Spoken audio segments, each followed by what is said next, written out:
Hey, we got some great stuff coming up, and I don't want you guys to miss out.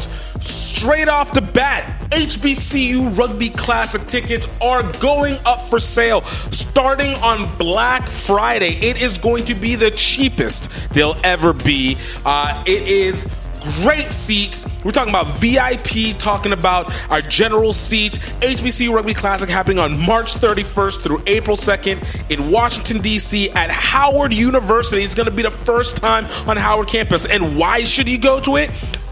We are going to be the most dynamic, entertaining rugby tournament that you have ever seen. It's not even a tournament. We're a showcase.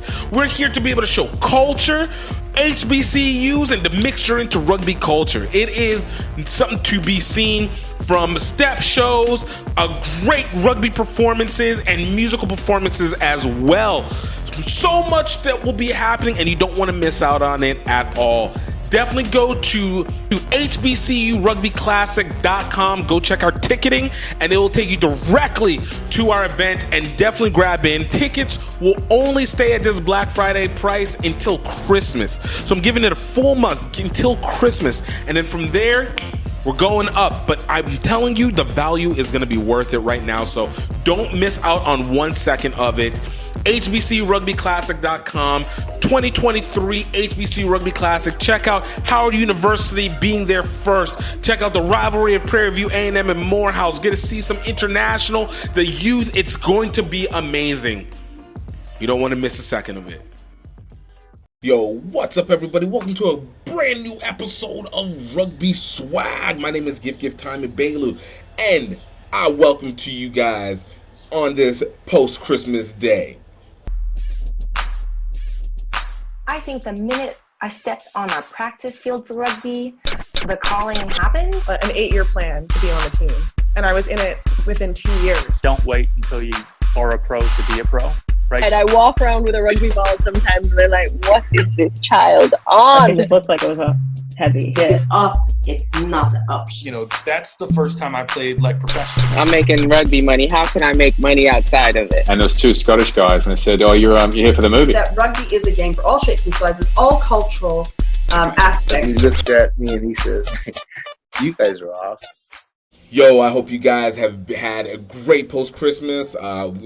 Here in Brazil, so we got some beautiful warm weather. Actually, the weather just kind of got dope again, because it's actually kind of been like rainy, but like it rains for a little bit and then it gets super sunshiny. So I feel bad for everybody who is in the blistering cold that's going on in the U.S. and Europe, and basically seeing the events of climate change really take its place. And yeah, I'm not for it. I feel for you. I sympathize. I do not want to empathize, but I hope that you know that I'm going to enjoy this beautiful weather vicariously for you.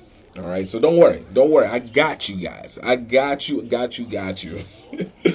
But I just wanted to take the time on this show. We're not going to be on for too long, because I want you guys to be able to enjoy this little week before the new holiday, basically New Year's. We just want to end this out correctly, because 2022 has been a very, very interesting year. I know for me, it's been a big up and very, very low downs, but ultimately, I think we're ending it in a very strong way. But I hope the same is happening for you. I hope you guys had a great Christmas and just were able to spend time with your family and or friends or people that you consider family and friends, even if it's just yourself, and just were able to have a warm, loving Christmas, regardless of what the elements wanted to provide. Guys, please, of course, if you guys can, please absolutely share the podcast. Going into 2023, I want to make sure that we're going in extra hot. I know that you guys have I know that you have a lot going on, and I know that there's so many things happening, especially within the rugby world, but I really appreciate that the time that you take to listen to this, the time that you take to share it, to like and subscribe and follow. It means the most to me, and I want to be able to continue to make sure that I'm able to provide the content and shift up some of the strategy or the way that I do it, so that it makes sure that it gives you guys the best information. But more importantly, you guys get it. You get entertained. I want you to be entertained. I really just want you to be entertained and just know that there's good things happening, even in the darker moments, that there's always at least a good look into what the hope can be, and that we have fun. We just enjoy what this beautiful sport and culture has been able to provide us in rugby. So just want to let you guys know, thank you for that. And of course, you can find us on our social medias, Instagram at Rugby Swag Show, on TikTok at GiftTime Rugby, and on YouTube, youtube.com/GiftTime Rugby. And of course, you can find Facebook, GiftTime Rugby, and LinkedIn. So everything else is GiftTime Rugby except for Instagram, which is Rugby Swag Show, which is where most of our posts will end up going through anyways. So I hope you guys know this. But y'all, there was a couple good, interesting things that happened this weekend in rugby that I felt was interesting. I know people can be like, we got different games and stuff like that, but I'm like, no. There's sometimes it's just information that stands out that just kicks off the news altogether. And the number one thing for me that really stood out for me was the promo and intro for the the Super League Rugby Americas. That's happening starting February 18th next year. And this one's including the American Raptors, which is the main reason why this was important in any kind of way, shape, or form. But it includes American Raptors, the Cobras of Brazil, got to represent my two countries, Peñarol of Rugby of Uruguay, Pampas of Argentina, Salknam of Chile, Dogus of Argentina, and Yacaré of Paraguay. It's 7 teams, apparently 40-something games, home and aways on each side for everybody. It goes until June 9th, which is the finals, which I think is going to be a little bit before the MLR ones, which I think is in July. I mean, look. Why is this significant? One, it takes us from what the American Raptors had always told us. They want to be able to push more widespread competition of U.S. or localized players from other sports in a competition that actually matters. And mind you, SLAR has been going on for at least 2 years. They started 2019, and it was basically just South America. And then COVID hit, and then they sort of came back again late 2021, early 2022. But I think this is their really reestablishment back into full schedule. Everybody's on point. Everybody knows. And it is huge because I'm a big advocate that rugby especially needs to have more private touring teams. Now, we already have teams that will go and play and play tournaments all over the place. We know this. That's a little bit different than what I mean by a private touring team. What I mean by that is one that is with the intention of creating, once again, a profit, creating coverage and marketability and something to be able to root for. So it brings the best of the players and allows them to be followed. Now, that being said, I think this has to make sure it ties in with media. It has to be a content machine. I think I don't know if you guys knew, an example is Ryan Reynolds and his partner, the dude who was what's his name, Rob McClary, who bought a soccer team in England and basically used it to create a documentary series just following the team, which actually seemed to have done very, very well. I think the same thing has to happen with American Raptors, which I think to an extent they've already been doing a little bit now. If we remember, Glendale is well known for having one of the best media setups in U.S. rugby, and definitely one of the rugby town, if you want to say. They have one of the best media setups. So with this American Raptors team pushing into SLAR, I think this is that moment where you create your F1 TV show, your what do they call it? I was on Amazon, behind the scenes with Amazon. Don't you hate it whenever you forget the names? They did it with New Zealand. They did it with a slew of the All or Nothing. This is like your chance to do an all or nothing for rugby with people that you can create into stars. Like, there's nothing wrong with creating it, but I think it starts really well whenever you have or find a way to create professionalized touring teams. And I don't think it needs to be limited within the U.S. because I think you need to have a worldwide base to really actually make rugby work, and more so than it can as a localized element. Of course, start with people familiar that you're localized, and then, basically you're swagging out the rest of the time. So I love what this is. I love the initial promo and announcement for this because I am a big advocate for anything that's flashy, anything that makes it seem big. Go for it. Make things seem big. You need to create the hype. Now, I'm interested to see what the marketing schedule is going to be leading into that. If I don't see very much output from American Raptors, I'm talking about paid media. I'm talking about interviews, interesting interviews, not just stupid TikTok skits. I mean, I want to see like legitimate us getting to know these players while also you guys are doing this documentary component of it. And it can't be that we've already been following your page and that we need to see it. No, it needs to be seen so that more casual. I say this because I know that they have more money than many other teams for marketing budget, so I expect the most out of them. So in this situation, I hope to see a solid marketing schedule starting in January, leading up to the first game, and then continuing on from that. And then obviously you're going to have your documentation. And I know they post videos regularly, so that part's not lost. But that level of creating an audience and creating an attachment and making us root. Like, for right now, for me, I'm already here for the root because I believe that to be the best, you have to dominate your region. And I think as a U.S. team, it is absolutely imperative that we dominate the Americas. Now you have Argentina, which is, from what I understand, that's basically the Jaguars side light. So I think it's a mixture of what they use for the rugby championships simultaneously as the Jaguars, which I guess is the same thing.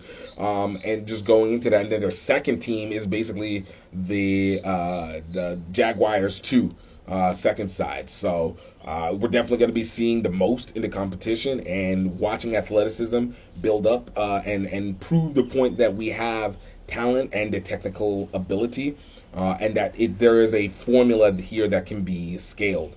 I know Brazil's and everybody else is going to be hit or miss. Rugby is a little bit different, so those ones are going to be determined. But if you dominate your region first, then you start making your way up towards the rest of the world, and hopefully at some point they come up with the women's version of SLA of the Super League Rugby, because Super League Rugby Americas, because we need to make sure that those sides are catered, not for wokeness, like people want to say, not for diversity, however, like people want to always do as if that's a negative, but because of the fact that the commerce of rugby actually drives through women's rugby as well.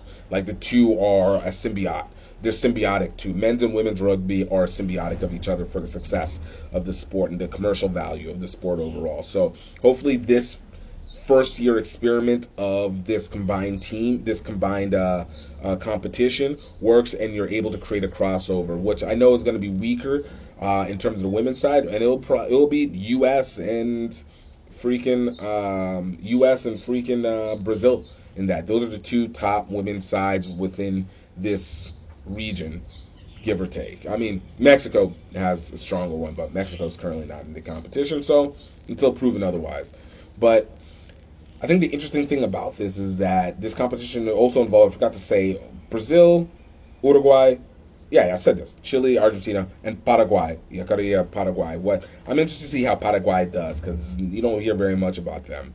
But this is just me going, like, give kudos. Like, I'm here ready to watch. Apparently it's going to be on ESPN Plus, so I'm very interested to see what it is. I've never been a big advocate of utilizing other streaming platforms, but because of the fact that you need bigger platforms to be able to push people over to your primary platform, I am becoming more accepting of it. But I still advocate, push things. And of course, Rugby Town has their own platform. They just need to be able to continue sending people over on days that are just not Rugby Town. So American Raptors, big kudos. Looking forward to seeing how this plays out in February, and hopefully they go all the way until June when they are in the championships. So, get a chance to check that out, I suppose. Yeah.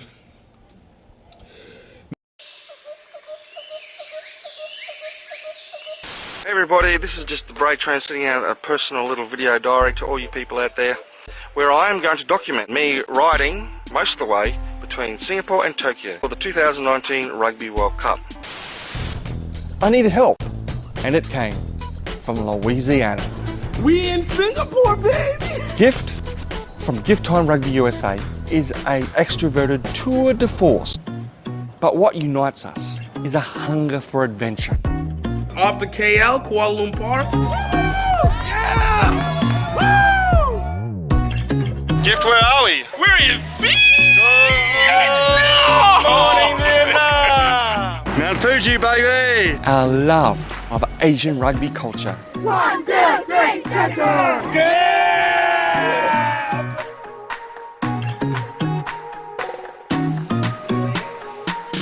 Rugby is starting to develop here in Cambodia for women as well. Valkyries, the mighty, mighty Valkyries! We're out here, we're running out of energy, we're running out of money, and we're feeling isolated. And yet at that critical moment, friends, family, sometimes complete strangers come on board. Before you know it, we're back in the game. Tokyo, here we come! Malaysia, Thailand, Cambodia, Vietnam. Watch the full adventure at crugby.vhx.tv. That's C like SEE rugby.vhx.tv. Now, in not as great news in rugby, over Christmas, right before Christmas, there was a little bit of a news that popped up about an Italian rugby team where their player where they were doing a Secret Santa, and their player was given a rotten banana inside a wet bag as a Secret Santa, Secret Santa prank present. Of course, the player is black, and all the teammates were laughing at him. Now, while this, I hope you don't think this is just a simple prank. Like, I think we've had enough internet to be able to know this, but for me to have to explain it, how stupid this is, because the player is black, and utilizing the banana is not something that is a subtle concept when it comes to trying to make a point, joke or not, which is the monkey trait, which is such a overplayed stereotype. Such an overplay. Like, it's the weakest of the ones. Not weakest in that it shouldn't be offensive. I mean, weakest in your form of racism. So, this player, his name was Sharif Traore. Sharif Traore, playing for Benetton Rugby Club, and he's a prop. He's from the West African country of Guinea, but he's an Italian citizen. He was born in Guinea, but he's an Italian citizen. Received this present, and look, I don't read off people's stuff, but I'm gonna just read off what he was saying in this whenever he received. He put it on his Instagram. So he said, "Christmas is coming, and as traditionally in a team, it's Secret Santa time. A friendly and playful moment. A moment where you can afford to give anonymous gifts to your mates, even stingy, ironic ones. Yesterday, when it was my turn, I found a banana inside my present. A rotten banana, inside a bag of moisture. Apart from calling the gesture offensive, what hurt me the most in seeing most of my mates present laughing, as if everything is normal. I'm used to it, or better, I've had to get used to it, having to make a good face on a bad game whenever I hear a racist joke in order to try not to hate the people close to me. Yesterday was different, though. Thankfully, some comrades, especially foreigners, tried to support me. Outside Italy, a gesture like this is severely condemned, even in small realities. And this time I want to say mine. I've been up all night, with young guys from different backgrounds attending this Secret Santa. I have decided not to remain silent this time to ensure that episodes like this don't happen again, to prevent other people finding themselves in my current situation in the future, and I hope the sender will learn a lesson.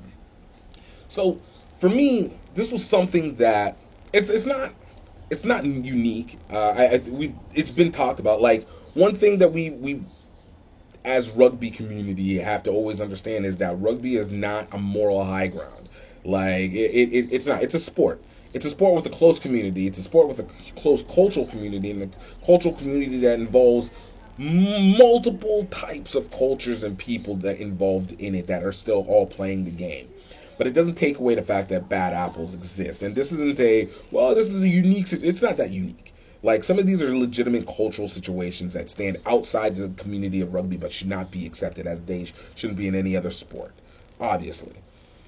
But I think this one is important to be able to denote it so that this doesn't get put as othering. Like, it's everybody with any common sense will condemn this. But it's more so about the fact that making sure to remember that there are cultural elements that still exist outside of your experiences that might consider this to still be the norm, or not even the norm, to still be an okay thing. There's a difference between having, ironically, even low hanging fruit jokes that exist. I think we all have that, and it's not just a locker room talk. Men's, women's, LGBTQ plus, high school, whatever. We all have our inside jokes amongst the people that we're closest with within the rugby team and everything like that. Those exist, but there's a difference between making the joke and just being straight up disrespectful. And we got to remember not to get up straight up disrespectful and understand the temperature of the room and exactly who it is that we are. Like, understand the situation. There are lines. It's not a soft culture that we're dealing with. It's just understanding the lines that we have to play within. Because if you want to be able to press up against those lines, you press up, but you have to know where it is. You have to know where that joke is, especially when it comes to the individuals that you're dealing with. And I know whenever Sharif is talking about, needing to put a good face on situations that don't always seem great. One, as any black person, you always be there. Any person who's in a group that is I use the term disenfranchised loosely because I don't always like the perception, but and I don't like oppressed necessarily, even if there's there's legitimate reasons to call it that. But any disenfranchised or minority group, give or take, that deals with your day-to-day people are always going to have to choose your battles. I've been there infinite amount of times, but you choose your battles, and also you make sure you understand the people, but you also have like a hopeful social contract with that person, an unwritten social contract with that person or individuals that understand where the line is drawn and where not to disrespect. Because again, we all have that group of friends, rugby, outside rugby, in rugby, that we just really will clown on. Like, I am a big believer that if you're not able to joke on your friends a little bit, like, you're probably not really that close of friends. But again, you joke versus the disrespect. And that's reading the room. And in this situation, that player not only didn't read the room, I mean, literally just set that room on fire. And then the rest of the people who, again, you come back to this idea of how much am I supposed to be able to condone or condemn in the hopes that people will understand where that is. So when the rest of the team is laughing alongside and it's like, yo, what are you laughing about? Like, this is the stupidest thing ever. It's just, it's ridiculous. So this is more so less of an example of oh, there's racism in rugby. I mean, that was going to exist regardless. That exists regardless. But it's more about making sure that you understand that everything has a point. Understand the limit. Don't be a habitual line stepper and then subsequently jump over the line and think it's going to be like all rosy, knowing damn well what the situation is. And you can't claim lack of education because the internet exists and it's way too prevalent. It's been, especially this last 5 to 12 years, it has been so heavy hit often that it's impossible to say you don't know. It's you don't want to know or you don't care. And that's to anybody. So it's read the room. Read the room is basically all that I'm saying from this. My sending positive vibes to Sharif, and for Christmas, I'm pretty sure this isn't something that he's going to be overly that would have ruined his Christmas, but it definitely puts a disappointment, and especially with people that you have trust in, as their teammates, you have trust in them, and when the people closest to you seemingly show their ass, to say the least, you want to be able to make sure that you're on the right path, you're in the right place, and for him, I feel for him on that one, and I hope that he's able to be able to move past this, and I hope the rest of the team learns some stuff, and nobody goes, oh, you're getting so soft, and it's like, yo, you probably need to get these hands then, because that's the other thing, like, sometimes you need to also give these hands. A lot of people are anti-violence, and for the most part, I'm anti-violence. But sometimes you need to put some physical violence on people because they don't understand all the time. This is also why we play rugby, so that we can also impact that. But it's teammates, so you can't really fully unload on them in that way. So sometimes you got to go behind the scenes, take it out of it, and keep it among family in that sense. So, but that's just my thoughts on it. I hopefully get yours. I really want to know what you guys think about SLAR and what you guys think about this. I do feel like, for the most part, we're all going to have a consensus on this situation with Brenton Rugby. It's very ironic, not ironic, it's very interesting that Rock Nation had to make a statement about this because of their involvement with the United Rugby Championships. So to realize that this is a very big international situation that had to be addressed, speaks to the level of overstepping this was in huge ways. So let me know your thoughts on it whenever you guys get a chance, either in the comments or hit us up on Instagram or comments or whatever. Just let it be known. Last thing I want to talk to you guys about. Y'all, Black Friday is coming up. The holidays are coming up. And this is the perfect time to be able to get your family, your loved ones, your friends, your rugby stuff. Not just another rugby team, because they might not even care about that team. Maybe not everybody's here rocking for the All Blacks or rocking for Ireland or just has a USA Rugby jersey that they want to drop on. But you definitely can never go wrong with a casual rugby wear. Check it out at rugbyoutletmall.com. Get the stuff that represents to the things that they already know, like our Rugby Life shirt representing the YouTube culture. Of course, get our Rugby PayPal shirt that is just a beautiful blue that goes along with it. You guys can get our HBCU Rugby Classic shirts if you want to represent for new and upcoming culture. But more importantly, guys, because you're listening to this podcast right here, definitely want to make sure that you have something to go along with it to provide. So for any first-time users, definitely use the code GROWRUGBY for 20% off. That is GROWRUGBY, GREAUX Rugby. That's 2 words, GREAUX Rugby, and you guys will get 20% off of any Icano Rugby shirts, any HBCU Rugby shirts, and just be able to fully embrace the merch. It's wintertime. Suit up. Get representing for your rugby anytime, anywhere, any place. It's going to be worth it, man. Is what we're going to be doing for 2023. Like, it is, of my opinion, regardless of what we think the economic climate is supposed to look like, and for some reason we get, not for some reason, this is normal, it's the internet. We're getting 3 million different directions of the same thing. Everything is either gloom and doom or it's not as bad as it's actually supposed to be. Nothing's super rosy, I'm not gonna lie. It's not been like super rosy, but it's either been gloom or doom, and it's like, no, we'll be okay. It's gonna be passing through. But I think this is going to be the first year in maybe 2.5 years that we have a very clear and consistent year of action. All right, like 2020 obviously pandemic.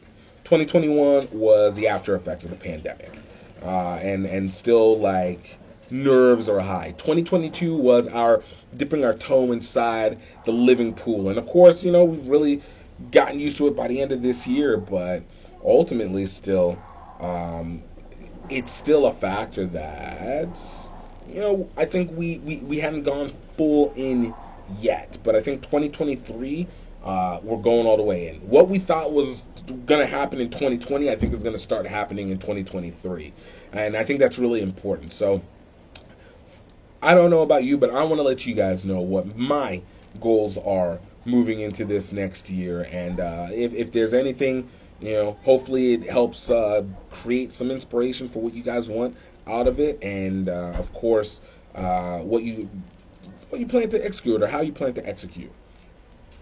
So for me, I've told you that it is my objective to be one of the, if not the best rugby marketers and promoters in the U.S. and then ultimately in the country. Right now, my learning components have still been in working to be better at generating revenue in terms of brand deals, sponsorships, partnerships, as well as what we are able to do with ticket sales and creating connections. The HBC Rugby Classic is mine because it's my playground. It is my challenge, and that'll always be something that will be where everything that I want first goes to that, and then everybody else will get thing after that. But this year, I am pushing the heaviest I've ever had for brand deals and sponsorships. Not to rely on simply charitable effects. I think I've said this before, I think they're great for setting up the base, but they're not good to sustain on. Especially, I understand nonprofits use them, but it's a little bit different when I think it comes to sports. I think if you really want to make a splash, it cannot be simply on charitable effects. You just can't. So for this year, I've really doubled down on making sure that I am connecting with different companies and really opening the message and creating a better network. I think my rugby network has been really naturally developed over the course of this last 10 years. Also, this is going to be my 10th year in doing rugby media. So over the course of this 10 years, I think I've created a lot of natural connections or been able to have bridgeways to be able to open up to people within the community and connect with them. And I've enjoyed it, and I will continue to build on that one as well, too. But I think it's even more important now to be able to expand past a niche limit to be able to obviously connect with people outside and really, really, really, really be a hype master for rugby outside of just the rugby community or just trying to get the occasional casual fan. I know that, we talk about the grassroots, and I think there's an element there, and I think there's a lot of people that work well on the grassroots. But for me, I want to work that other side of being able to bring people from the outside in and really create that funnel. So this year, putting it all together. Also, one thing I've always been up and down in being able to do, creating a team. I've not really been a great job in creating a team. I've had people who have been willing to help, but there's a difference between being able to help and actually having a consistent team to be able to implement and execute the visions that need to be done. I can see where everything needs to be done, and I'll be honest with you, I can do all the parts of it on my own, but I can't do all the parts of it on my own and scale to the level that needs to be done, that I want to get to, while also trying to, provide a expertise on how all this works. So for me, I am really excessively going to try. There's a lot of fear that goes into it for me because of the fact that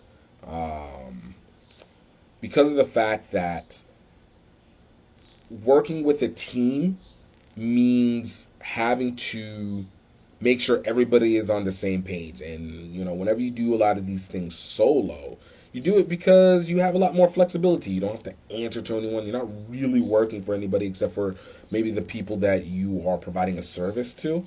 But in terms of making a quick action or retaining in your cash, like that is something that's on you. Unfortunately, it doesn't make for a quick quick. It doesn't make for quick growth. It's feasible. It's possible, but it's not very feasible.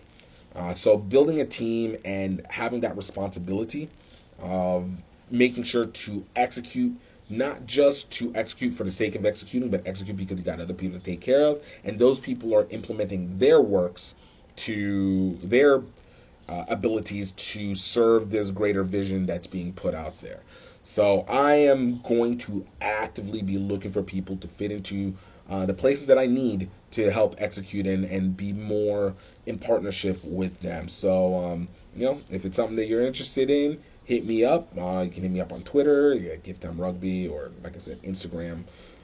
But it's something that I think is really going to take things up another level because I have a lot of content that needs to be put out. And every time I always say I need to put out a lot of content, I start to burn out because, you have that huge list of things to do, and that list never seems to come to an end at any point because you do one thing and that one thing takes a full day, but you needed to really actually get like 6 things done that day, and everyone equally takes as long as the next one, and you're just like, what am I doing here? What am I doing here? So I'm really hoping to do that. Really looking to push our revenue process as well too. I think rugby industry is truly a journey of revenue, and one of the biggest things is being able to create independent support. And it's, you learn through the skills and you compile more and you build it out. But this year, I'm trying to make real revenue out of this. Make sure that we are creating a product that we're creating a product that people are genuinely interested in, and that we actually are creating the story and growth lineage that will allow people to actually find even greater value in the sport of rugby outside of just being able to play, but not excluding playing from it. I'm a big advocate of making sure that we can help grow other rugby teams and organizations primarily, so that they are able to find their own self-sustenance, and then we can really all build a lot more together a lot faster and really accelerate this process because we're sitting on over 100 years of rugby existing, more than 100 years of rugby being introduced into the U.S., talking about almost 70 years of modern rugby existing in the U.S. So I think at this point in time, regardless of what we want to make an excuse, professionalism came in '95, so we're still new to it, or we haven't done, we can't find our fans, or whatever excuses that we always rely on to consistently slow us down. I'm looking to try and make sure that we can all come together and move past that and see what we can push past, because not comparatively, but like there's other sports that have way less, that at least have a moment where they are getting a resurgence of capital and resources, and no, we're better than that. We're better than that. I'm okay with saying we're better than that.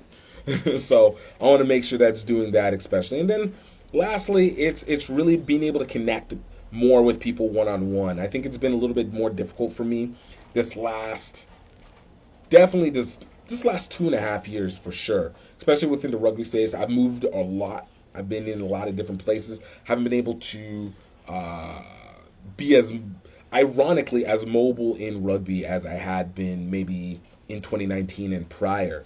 So, again, natural things change. You go to a different country, it adds something to it. You have a pandemic, it adds something to it. You are in the middle of traveling as you prepare for major events, it can add something into it. But a lot of those things needed to happen, which I think set up where I'm at now.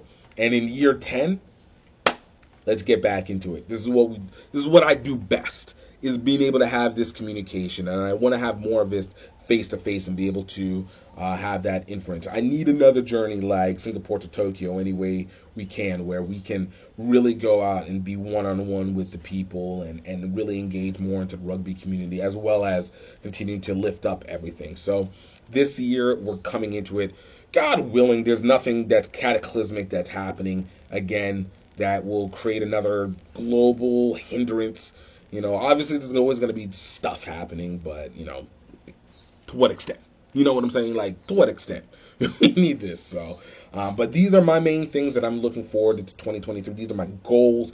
I'm really looking to make sure we get the revenue straight, that we are making sure that we have a team set. HBC Rugby Classic will be as dope as ever. If I have to drag every team and every partner and everybody over to the line, thankfully, you know, Howard University, shout out to them, and Howard University Rugby and Howard University been great partners so far, and we're gonna make some magic happen, and watch as this sets up for the next, because for me, the HBC Rugby Classic is not like another social or another another social tournament or just some showcase for the sake of, you know, showcase. No, I'm trying to have that tournament, that showcase, be legitimately maybe number 1 or 2, at least top 3 tournaments in the country, easily.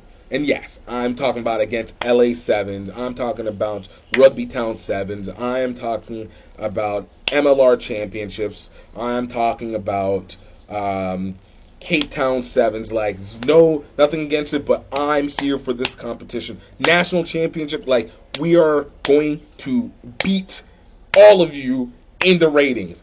And I hope that you guys feel the press and feel like you need to even do more to do it, because if we're all pushing us against each other, we're going to all be better. But really, truly understand, the HBCU Rugby Classic and literally any event that I do here on after will be amongst the top 3 events in the country at any one period of time. Let it be known. This is where we're getting to, all right? I am unstoppable. But I do appreciate, literally, like I said, all the support. I hope you guys have a great new year. Hope you guys are able to, you know, take your goals. I'd love to hear some of your goals if you guys are willing to give it out, and see where you guys are willing to go. And let's make some magic happen. You know, 2023 is just around the corner. Let's make it happen. Look, as we've come down to the end of the year, I just want to give out some really big thanks. Again, like I said, to everybody who's been supportive. But this year, you know, we had a group of guests that I absolutely want to thank. Starting off, Mark Diaz, who's formerly with the Harpooners, Diane Johnson of Guts. Big thanks to Daniel Devalier Jr. Actually, you know what? I'm just giving that's Howard Rugby. Daniel Devalier Jr., Takunda Rasiki, Catherine Aversanu, Tito Miranda, Howard Rugby organization altogether. Big thank you to what they for being a part of this and being contributors and great partners. Cassette Shearing Ganji with Kiro Sports and at AStats. Danny Lamb. Adam Hughes, big shout out, Theo Bennett, of course my guy Mike McFeely. Thank you so much for being such a huge participant in this level of growth and what we are looking to do in the future. And of course my guy Isaiah Washington with Southern Rugby. Definitely check out all their episodes. I think it was great conversation, but these are great people.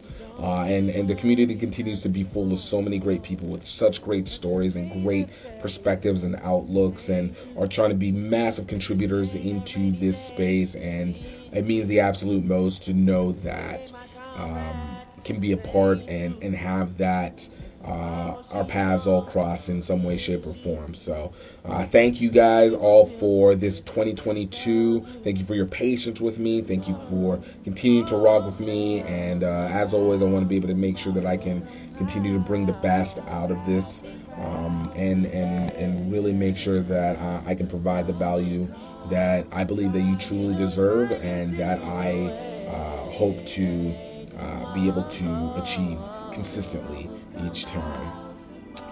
Until then, I hope that you know that I hope that you are happy. I hope that you know that I hope that you are healthy. And of course, most importantly, I hope that you know that I believe that you are highly favored. You are absolutely highly favored, and you matter. Until next year, y'all.